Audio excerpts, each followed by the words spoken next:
talking to daddy, you are part of the problem. Roland, let me say this. I think two things on that. I think that you are absolutely right, but I think we also have some ministers, Reverend W. Franklin Richardson, who chairs our board, runs Grace.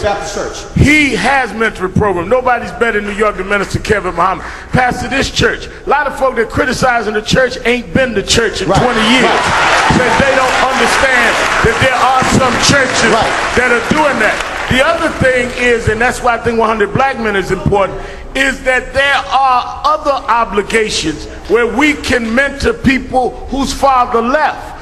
I come out of single parent home, but Bishop Washington and Reverend William Jones and others made a difference for me. A guy like Gator and Mark Allen are taking ex-convicts. You can mentor other folks just because you can't tell a kid because your daddy left is over. We all got to be somebody's daddy. We all got to help bring this thing back together. Hold on 1 second. And the reason I want to go to Leslie is because I was talking to the late Ronaldo Glover, who chaired Fisk University's Board of Trustees. And he said that last 5 years, this was a couple of years ago, average graduation rate at Fisk, 72% black women, 28% young black men. And that number, based upon the dropout rate, will simply go lower and lower. So from an HBCU standpoint, on this whole issue of black family, specifically targeting men, what are some of these universities doing specifically to reach out and to get them earlier and earlier to pull them into the process? We recognize the challenge, and one of the things that we're doing is partnering with groups such as the 100 Black Men, but also the Children's Defense Fund, Freedom Schools, the Dream Academies that take students who are whose parents are incarcerated. And so we're starting pre-K and working our way up, recognizing that we won't have enough students to fill our seats if we don't reach down to the early years. But on our campuses, HBCUs are not just academic institutions. They're institutions in which we reinforce the social, the cultural, the mores and values that you should be getting at home. And so we're also spawning grounds for strong black families. We put together African-American men and women in HBCU. And I participated at Hampton University. They're actually launching a National Black Marriage Institute to deal with that whole issue. And they're trying to fund it right now. And I was one of the participants. Just 1 second. I want to go to Tamika, but Tamika, when you talked about the reception the other day, you talked about being a single mother. And so on this particular issue, again, specifically, what do you think organization leaders should be doing, community leaders should be doing when it comes to strengthening the black family, whether it's dealing with black women or black men? Well, when you talk about action plans, the National Action Network has a decency initiative that we have used to really challenge media conglomerates and others and our people and artists to stop allowing ourselves to be denigrated and disrespected. That's one major area that we have to challenge. We cannot just allow anything to happen within our communities, allow our men to wear their pants hanging down, our women to be called out of our names.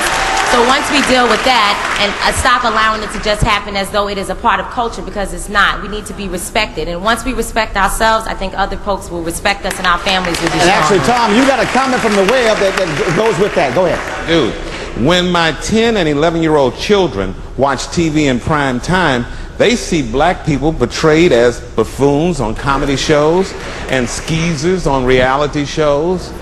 We need to do something about that. And I'll tell her kids and her family to watch TV One. Yes. I'm just saying. All I'm saying is we're talking in families, but also I also say this to the mother: you pay the cable bill. That's right. So you tell your kid what to watch. That's how I rolled in my family. Warn, then fire. Roland, I think it's something that we should do, and I started doing this on my show 2 weeks ago. I literally say, black men, tell each other you love each other and you're proud of each other and you support each other. Because sometimes just talking to these young kids, true story. I was in Chicago, I went to a barbershop where I grew up at. Young boy had a gun on the side of his hip. A gun just sitting here. He said, hey, aren't you Warren Ballentine? I said, yeah. He said, I love you. I listen to you all the time. I said, well, you got to put the gun down, bro. You want to talk to me. He put the gun down, and the first thing out of his mouth, what's up with President Obama's health care plan? Teachable moment. I looked at him and categorized him one way when I saw the gun. Then he opened his mouth. I said, young man, why do you want to know this? I'm 19 years old and I just had a baby. I had an event to do.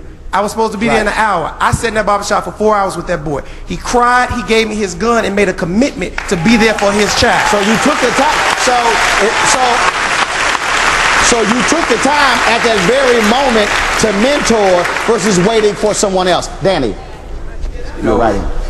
The National Newspaper Publishers Association communicates with 19.8 black people every week.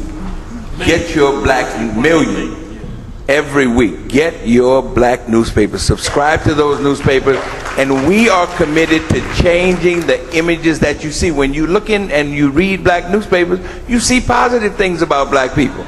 We're not just stigmatized as they present us in the white media. We have a lot of good things. We have a lot of black men who are standing up and who are taking care of their families. Those are the stories we have to tell, and you got to read them. Fire.